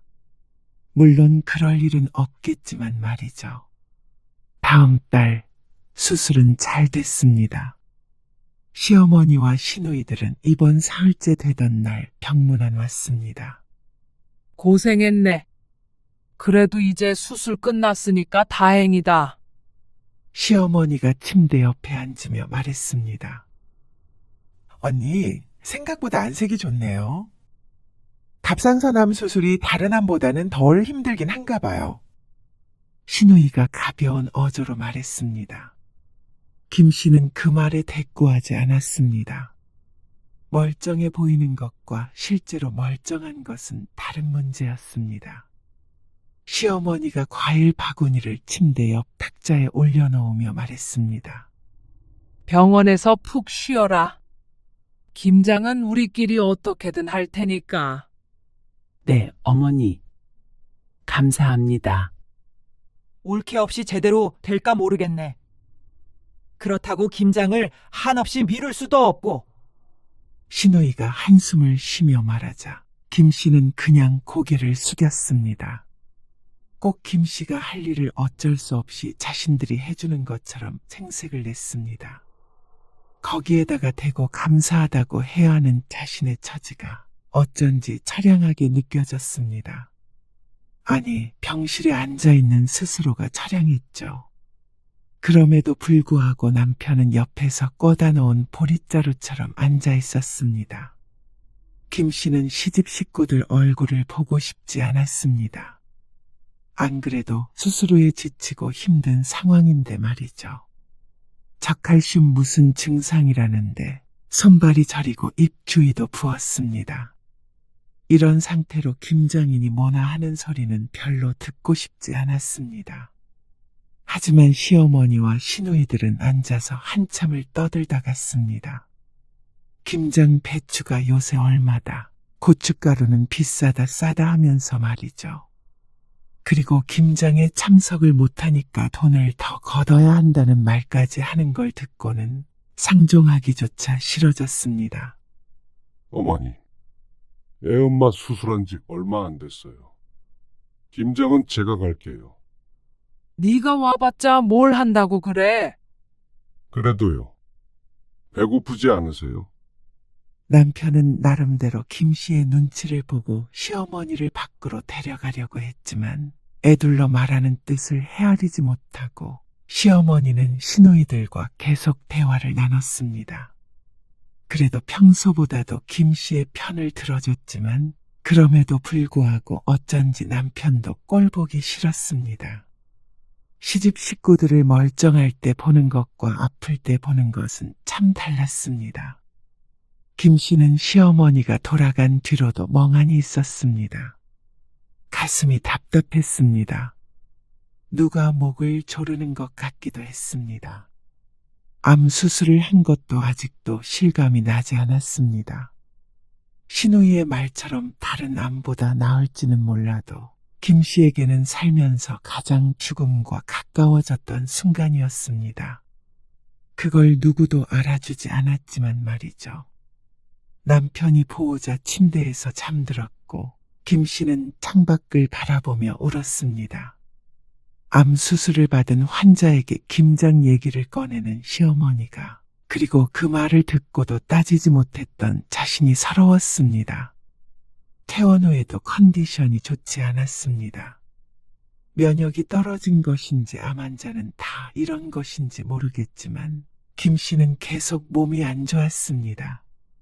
그래서 수술 후 2달 뒤에 있었던 시누이의 생일에도 참석하지 못했습니다. 아니, 못 온다고? 네. 못 갈 것 같아요. 못 올 것 같다는 말이 못 온다는 말이야? 아니면 올 수도 있다는 말이야? 말을 똑바로 해라. 아, 못 가요. 어머님. 시어머니의 신경질적인 대꾸에 김 씨는 또 가슴이 꽉 막힌 것 같은 기분을 느꼈습니다.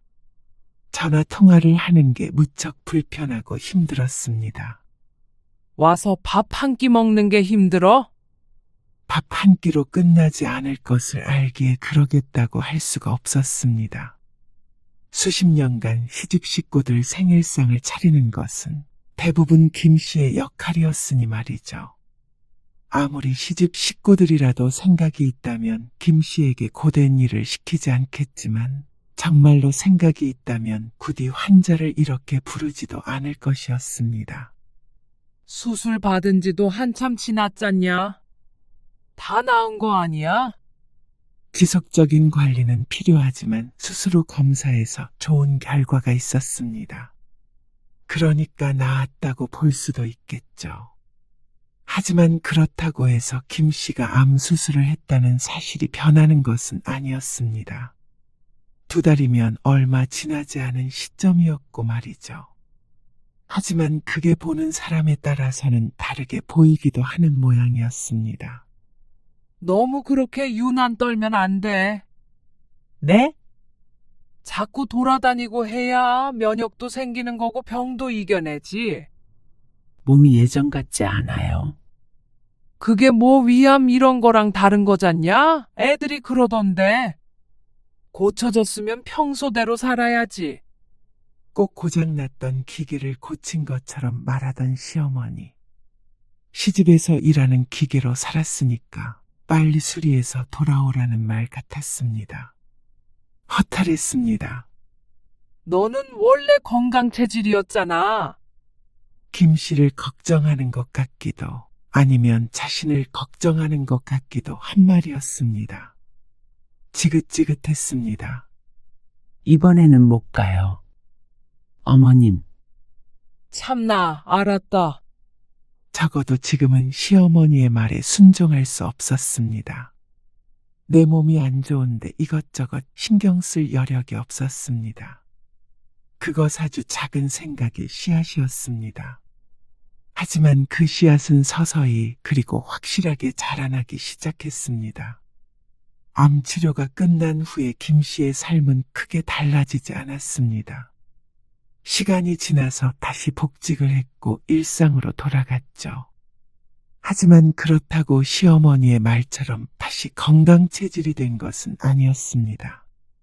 암 수술 후 1년쯤 되었을 때 시어머니의 팔순이었습니다. 시누이가 가족 모임을 제안했고 그것이 여행으로 발전하게 되었습니다. 엄마 팔순 기념으로 가족끼리 여행 가는 게 어떨까? 엄마가 잔치는 또 번잡스럽다고 싫다고 하시잖아. 여행을 어디로? 가까운 데라도 가서 1박 2일 놀다 오면 좋지. 다 같이. 지혜 엄마한테 한번 물어보고. 물어볼 거 뭐 있어? 오히려 언니는 좋아하지? 팔순이면 그래도 언니가 신경 써야 할 게 제일 많잖아. 여행 가면 다 사 먹는데 뭘. 그런가? 남편과 시누이가 통화하는 소리를 듣고 있는데 어처구니가 없었습니다. 어째서 시어머니 팔순 여행을 김 씨가 제일 신경 써야 한다는 말인지 몰랐습니다. 칠순잔치 때도 그랬지만 정말 너무한다 싶었습니다. 그런데 그 와중에 그런가 하고 있는 남편도 기가 막혔죠. 어쨌거나 상의를 해볼게. 왜 저렇게밖에 대답을 못하는지 몰랐습니다. 만약 나중에 거절을 한다면 뻔히 김 씨의 의견이라고 생각할 텐데 말이죠. 이렇게 융통성이 없으니까 김 씨가 그동안 시집 식구들에게 눈총을 받으며 살았죠. 남편이 전화를 끊자마자 김 씨가 기다렸다는 듯이 말했습니다. 나는 1박 2일은 부담스러워. 왜? 집에서 생일상 차리고 그런 것보다는 낫지 않아? 선택지가 그거밖에 없어? 밖에서 같이 식사만 하면 되잖아. 그런가? 그러면 아가씨한테 말하게? 애엄마가 싫대. 이렇게? 설마 내가 그렇게 말하겠어? 그럼 뭐라고 하게? 나한테 먼저 말해봐. 그러자 남편이 생각해둔 바가 없는지 머뭇거렸습니다. 에라 모르겠다 싶었습니다. 당신이 알아서 잘 거절해. 나중에 내 탓이라는 말 안 나오게. 김 씨가 한숨을 쉬면서 말하자 남편은 대수롭지 않다는 듯이 고개를 끄덕였습니다. 그리고 다음 날 또다시 통화를 했는지 남편이 웃으며 김 씨에게 말했습니다. 여보, 그냥 밥만 먹기로 했어. 내가 싫다고 한 거 아니지? 아니야. 당신 탓 안 해. 그 말을 믿은 것이 바보였습니다. 며칠 뒤에 김 씨는 시어머니에게서 전화를 받게 되었습니다. 어디가 얼마나 아픈 거야? 네? 몸이 아파서 팔순 여행도 못 간다면서? 어떡하냐? 그렇게나 아파서.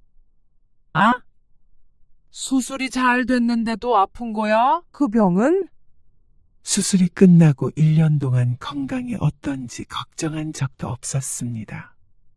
매번 명절이나 제사 때마다 불러서 똑같이 일을 시켰으면 시켰지 결코 걱정하던 분이 아니었죠. 그런데 여행을 못 가게 되니까 전화까지 해서 김 씨를 압박했습니다. 걱정하는 듯 하지만 수술도 잘 됐는데 웬 꾀병이냐 하고 따지는 것 같았습니다. 착각이었으면 좋겠지만 이어지는 말이 시어머니가 전화 건 목적을 정확히 했습니다. 그래도 팔순이라는 게 인생에 한 번밖에 없는 거잖냐? 내가 오래 살아서 구순까지 지내고 가겠냐? 마지막이라고 생각하고 가까운 데라도 가서 바람 쐬고 오자. 너도 수술하고 어디 멀리 여행 간 적도 없잖아. 사람이 말이야. 그 행복하고 그러면 몸에서 좋은 기운이 나와. 그러면 아프지도 않는 거야.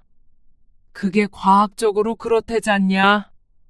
길게 하는 말이었지만 결국에는 아프더라도 자신의 팔순엔 여행을 갔으면 한다는 말이었습니다. 정 힘들면 왔다가 저녁에 가면 되잖냐? 김 씨가 망설이는 걸 느꼈는지 시어머니가 한 발짝 뒤로 물러났습니다. 이렇게까지 얘기하는데 끝까지 버티고 있을 수가 없었습니다. 잘 말해두었다더니 김 씨가 아픈 걸 핑계로 들면 어떡하나 남편이 원망스러웠습니다. 김 씨가 단순히 가족 여행을 가기 싫은 게 아니라 정말로 부담스러웠습니다. 겉으론 멀쩡해 보일지 몰라도 일상생활까지 전과 같은 것은 아니었습니다. 호르몬제를 복용하는데 그 때문인지 아니면 그냥 심리적인 것인지는 몰라도 자주 피로하고 잠을 제대로 자지 못했습니다. 그래서 예민해지기도 했죠. 남편은 같이 사니까 그런 모습들을 잘 알고 조심하지만 시어머니나 시누이들까지 그럴 리는 없었습니다. 배려받을 거라고 기대하고 가면 안 된다는 걸 잘 알고 있었습니다. 시집 식구들을 만날 때마다 인사처럼 하는 말이 멀쩡해 보이네, 다 나았네 하는 말들이었습니다. 그 말을 해야 김 씨를 부려먹는 것에 대한 죄책감이 덜어지기라도 한다는 듯이 말이죠. 결국 김 씨는 시집 가족 여행에 참석하게 되었습니다. 몸 너무 안 좋으면 저녁에 돌아오자. 그래도 김 씨가 암에 걸린 이후로는 전보다 김 씨를 걱정하는 모습을 보였습니다. 당연히 며느리 노릇을 해야 한다고 말했던 지난 날보다는 나아졌지만 그런다고 해서 김 씨를 며느리의 의무에서 자유롭게 해주지는 못했습니다. 그냥 말로만 걱정을 해줄 뿐이었죠. 아이고, 이거 양념 어떻게 하냐? 요리는 새언니가 잘하지. 하필이면 호텔을 잡은 여행이 아니라 펜션이었습니다. 밖에서 사 먹자는 김 씨의 의견은 받아들여지지 않았고 시어머니가 원하는 대로 펜션에서 요리를 해먹는다고 했습니다. 기가 막힌 노릇이었죠.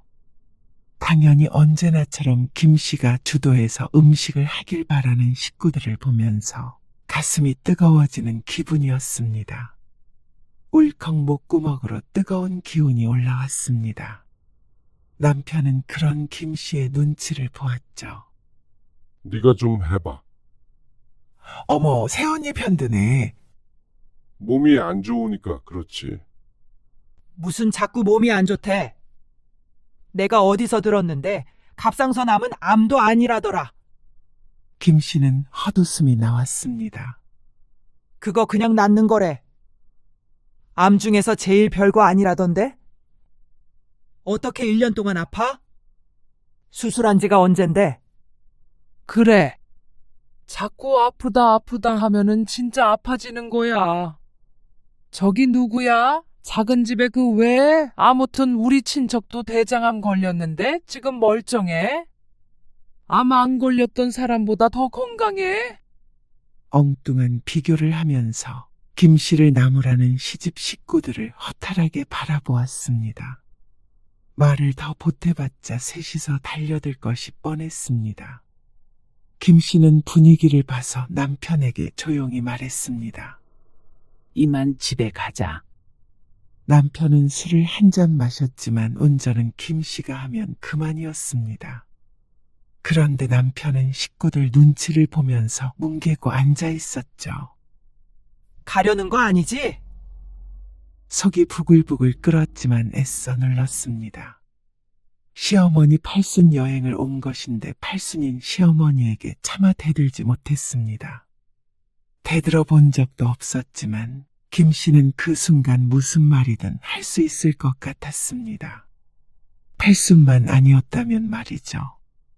그리고 다음 날 김 씨는 열이 나서 병원에서 수액을 맞았습니다. 정말 건강에 적신호가 온 것인지 아니면 하도 열불나는 일이 많아서 그런 건지는 몰라도 이번 여행 때문인 것만은 분명했습니다. 그런 김 씨에게 몸은 괜찮냐고 전화해서 물어보는 사람은 한 명도 없었죠. 그리고 김 씨는 남편과 또다시 다투게 되었습니다. 일방적으로 김 씨가 화를 내긴 했지만 남편도 억울한 것 같았습니다. 다른 날도 아니고 팔순인데 어머니 비위는 맞춰드려야 하잖아. 어쩔 수 없었어. 어쩔 수 없었다는 말로 모든 것이 용서되지 않았습니다. 남편이 제일 미웠습니다. 그리고 시간이 지날수록 시집 식구들은 김 씨의 건강에 대해 더욱 조심성을 잃어갔습니다. 당연히 점점 더 건강해지겠거니 생각하는 것 같았습니다. 전처럼 한 달에 한 번꼴로 행사를 했고 유일한 며느리인 김 씨를 찾았습니다. 그러다 보니 김 씨도 서서히 깨달은 바가 있었습니다. 내 몸은 내가 챙기자. 남편조차도 챙겨줄 수 없었습니다. 몸이 안 좋아서 이번 명절에는 좀 쉴게요. 뭐? 너는 정말 그 아프다는 소리 좀 안 하면 안 되냐? 김 씨는 전에는 하지 않았던 짓을 하기 시작했습니다. 시집에서 부른다고 무조건 갔던 지난날이 후회됐습니다. 그런다고 알아주는 사람이 없었고 김 씨의 몸만 축날 뿐이었습니다. 며느리인 네가 안 오면 명절을 어떻게 지내냐? 죄송해요. 아니 죄송하다면 다야? 왜 자꾸 몸이 아프대? 뭔 일만 있으면 귀신같이 몸이 알아채냐? 지난 제사에는 갔는데 꼭 매번 김 씨가 행사에 빠지는 것처럼 말했습니다. 하지만 말이라는 것은 더 이상 김 씨를 아프게 하지 못했습니다. 실제로 내 몸을 찌를 수도 없었고 공중으로 흩어지게 두면 되었습니다. 내 한 몸 건사하기 힘드니 그런 것들이 다 무슨 소용인가 생각이 되었습니다. 그리고 그런 김 씨를 시어머니는 무척 못마땅해 했습니다. 엄마, 왜 이렇게 살이 빠졌어? 살 빠진 것 같아? 조금 빠지긴 했어. 회사 일도 그렇고 건강도 그렇고 또 시집 일도 그렇고 신경 쓰는 일들이 많다 보니까 자꾸 체중이 줄었습니다. 혹시나 암이 재발했나 싶어서 검사해 보았지만 그건 아니었습니다. 그래도 걱정이 될 수밖에 없었죠. 건강 잘 챙겨, 진짜로. 딸의 표정을 보니 가슴이 아팠습니다. 혹시나 정말로 치료하지 못하는 암에 걸렸었다면 어땠을까 상상하니까 상상일 뿐인데도 무서웠습니다. 그래서 다가오는 김장철의 시누이들의 카톡을 받고 최후의 결심을 하게 되었습니다. 올해 김장은 몇 폭이나 할 거예요? 100포기는 넘게 해야지. 근데 엄마 허리 아프다고 그러던데? 우리끼리 할 수 있나? 옳게 있잖아. 아니면 이번엔 절임 배추로 하던가. 엄마가 싫어하긴 해도 이제 시대가 달라졌으니까. 웃기는 얘기들이 오갔습니다. 시대가 달라졌다는 사람이 할 소리가 아니었습니다. 같이 하는 것처럼 말하지만 사실상 시누이들은 김장에 별 도움이 안 되었습니다. 그저 김치를 챙겨가려고 와서 얼쩡대는 것에 불과했습니다. 근데 백포기도 모자라. 정민이네 김치 부족하다고 그랬어. 김 씨는 그 메시지를 읽고 휴대폰을 내려놓았습니다. 그리고 한참을 가만히 앉아 있었습니다. 정말 더는 안 되겠다 싶어서 다시 휴대폰을 들었습니다. 올해부터는 건강상 이유로 모든 행사에 불참하겠습니다. 그렇게 보내고 나자 잠시 뒤에 휴대폰에 불이 났습니다. 대화를 나누고 있던 상황이라 곧바로 메시지를 읽은 것 같았죠. 그게 무슨 말이냐? 모든 행사라면 김장 말하는 거냐? 명절 말하는 거냐? 무슨 일 있냐? 김 씨가 대답하지 않자 난리가 났습니다. 그러고 나서 조금 뒤에 전화가 걸려왔습니다. 그런데 시어머니였습니다. 너 그게 무슨 소리냐? 김장을 안 한다고? 그새 시어머니의 귀까지 들어간 것 같았습니다. 네. 건강이 안 좋아서 올해부터는 그렇게 하려고요. 병원에서도 무리하지 말라고 했어요. 그런다고 김장을 안 해? 김치 몇 포기 담그는 거 가지고 누가 무리를 한대? 죄송해요. 이제는 저도 제 몸 돌보며 살려고요. 아, 누가 돌보지 말래? 여든 놈은 나도 하는 일을 왜 못한다는 거야? 젊은 애가. 계속 살도 빠지고 이러다가 또 건강 악화되면 그때 가서 후회하고 싶지 않아요. 신정에도 안 갈 거고요. 구정에도 이제 안 가요. 뭐야? 모든 시집 행사에 불참하겠다는 말이 충격적인 모양이었습니다. 시어머니의 목소리엔 당황과 분노가 뒤섞여 있었습니다. 대신 지혜 아빠는 갈 테니까 너무 서운해하지 마세요. 안 서운하게 생겼어. 며느리가 연을 끊겠다는데. 전화 드릴게요. 연을 끊을 정도의 생각은 하지 않았습니다. 다만 더는 며느리라는 이름으로 다른 사람에게 부려지고 싶지 않았습니다. 며느리 노릇이 내 건강과 맞바꿀 만큼 가치 있고 숭고한 일이라고 생각하지 않았습니다. 김 씨는 다시 한번 시어머니에게 사과하고 전화를 끊었습니다. 그러자 시누이들에게서도 전화가 왔죠. 하지만 받지 않았습니다. 그리고 남편이 우려하며 말했습니다. 너무 극단적인 거 아니야? 다신 안 보고 살게. 건강 회복될 때까지는 그럴 생각이야? 김 씨의 말에 남편이 한숨을 쉬었습니다. 한두 시간 정도 도와주고 일어나도 되는 거잖아. 성의만 보이고. 그게 될 거라고 생각해? 그게 가능했다면 지금에 이르지도 않았을 것이었습니다.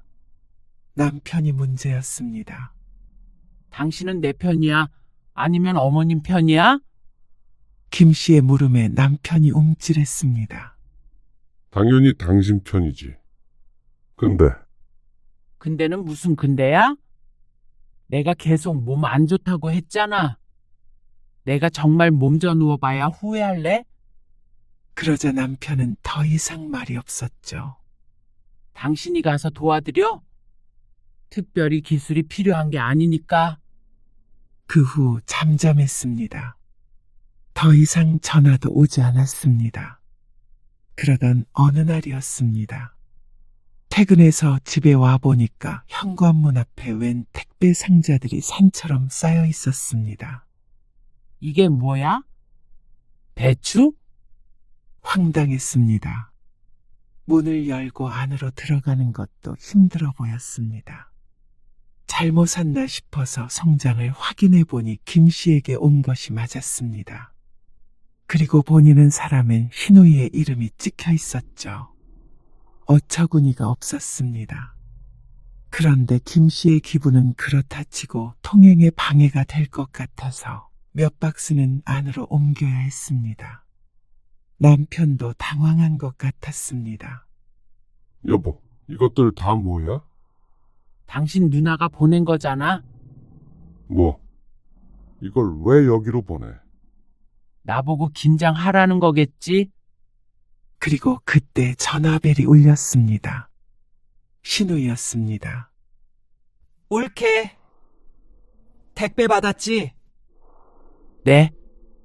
받았어요. 내일 엄마랑 같이 갈게. 김장하러. 살다 이런 아나무이는 처음 보았습니다. 막내 신우이 뜻만은 아닐 것이었습니다.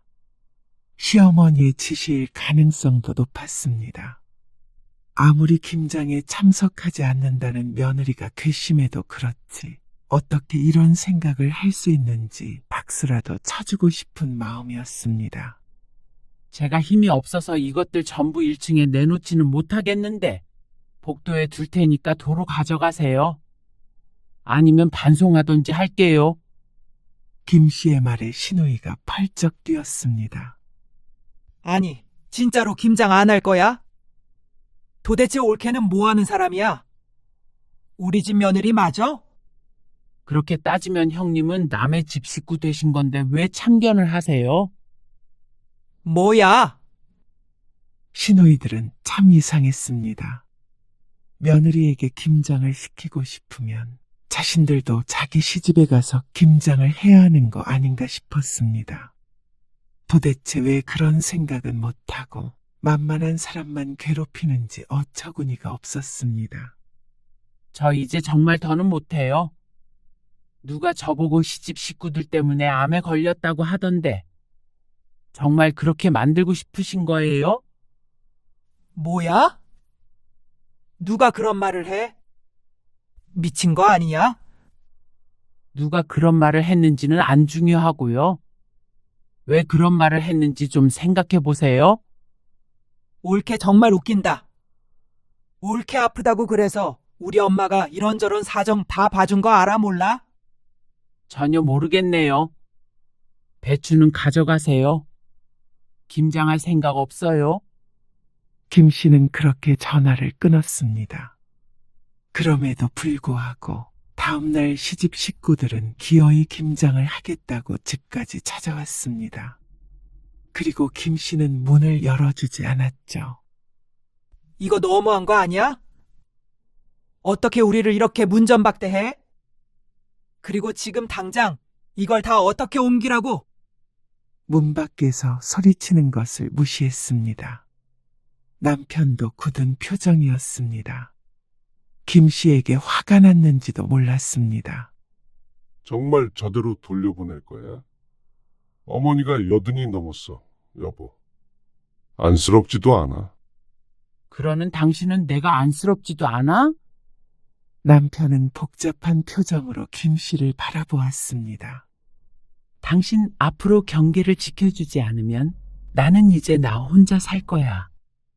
그 말에 남편의 표정이 울그락불그락해졌습니다. 그게 무슨 소리야? 이혼하겠다는 거야. 이혼까지 갈 필요는 없었으면 좋겠어. 근데 아프고 나니까 뭐든 상관없다는 생각도 들어. 인생 짧은데 싫은 소리 들어가면서 내 몸 망가져가면서 그렇게 모든 관계를 유지하고 싶지는 않아. 여보, 당신도 어머님이나 누나 동생 말이 맞는 것 같으면 그 식구들이랑 살아. 내가 보내줄게.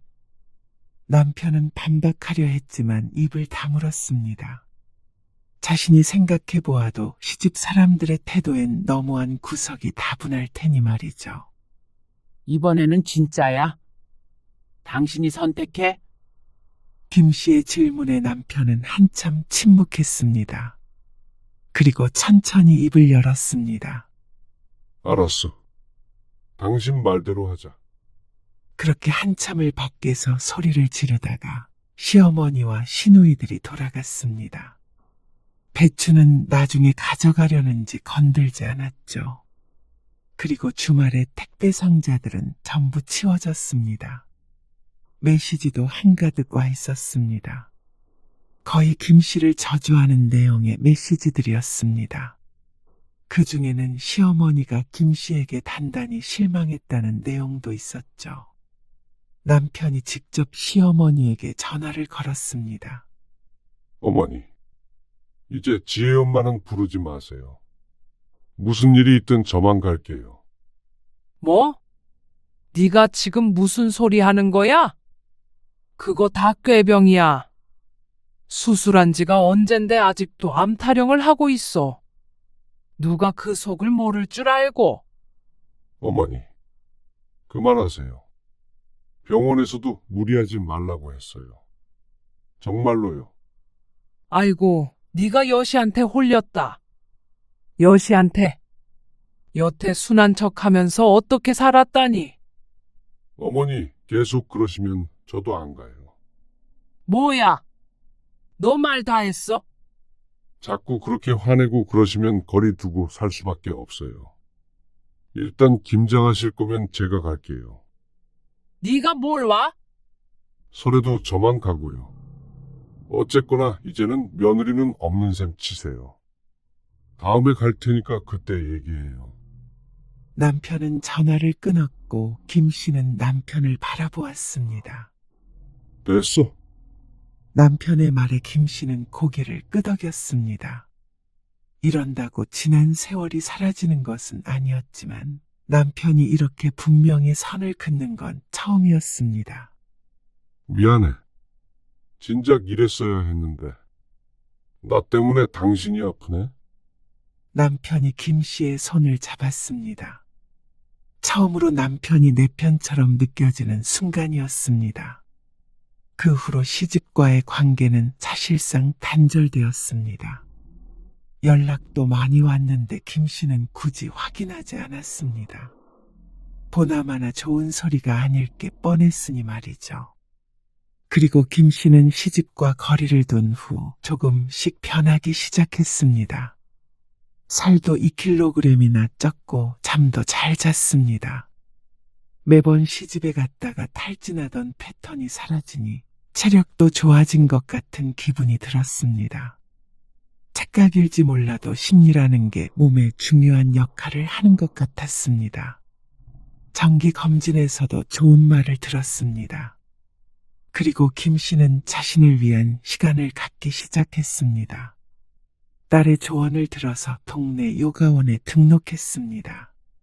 몸이 뻣뻣하고 나이가 있으니 남들과 같은 자세를 취할 수는 없었지만 확실히 혈액순환이 잘 되는 것 같은 느낌이었습니다. 몸을 천천히 움직이며 호흡에 집중하는 시간이 좋았습니다. 그동안 얼마나 몸을 혹사했는지 깨달았습니다.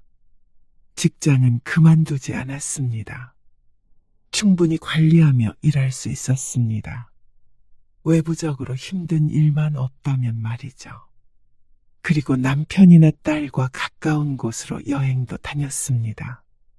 남편과 진지하게 이혼도 고려했지만 그래도 남편이 노력을 많이 하고 있어서 더는 이혼 생각을 하지 않았습니다. 물론 또다시 같은 상황이 된다면 김 씨는 그때도 자신을 위한 선택을 할 듯 했습니다. 엄마, 요즘 얼굴 많이 좋아졌어. 그래? 그런 것 같아? 응. 생기가 있네. 김 씨는 진심으로 웃었습니다. 그래? 요즘 좀 살 것 같아? 암에 걸린 뒤로 새 삶을 부여받은 기분이었습니다. 그동안의 삶은 잊고 새로운 삶을 잘 살아야겠다는 생각도 들었습니다. 운이 좋아서 치료가 가능했으니 그것에 감사하며 나 자신을 소중하게 생각하며 살자는 다짐을 매일같이 했습니다. 당신은 어머님 댁에 다녀와. 당신 혼자 있을 만해? 내일 지혜 온대. 김 씨는 시집 행사가 있으면 남편만 보냈습니다. 남편도 안 간다는 거 억지로 보냈습니다. 나중에 자식과 갈라놨다는 원망을 듣기 싫었습니다. 김 씨도 때로는 남편과 떨어진 시간도 필요했고 말이죠. 남편이 나간 뒤 김 씨는 소파에 기대앉아 눈을 감았습니다. 아무것도 하지 않아도 되는 오후였습니다. 이렇게 편안한 하루가 있다는 사실에 감사했습니다. 건강하게 하루를 보낼 수 있다는 것이 축복이었죠. 죽을 고비를 넘기고 나서야 비로소 얻은 일상이었습니다.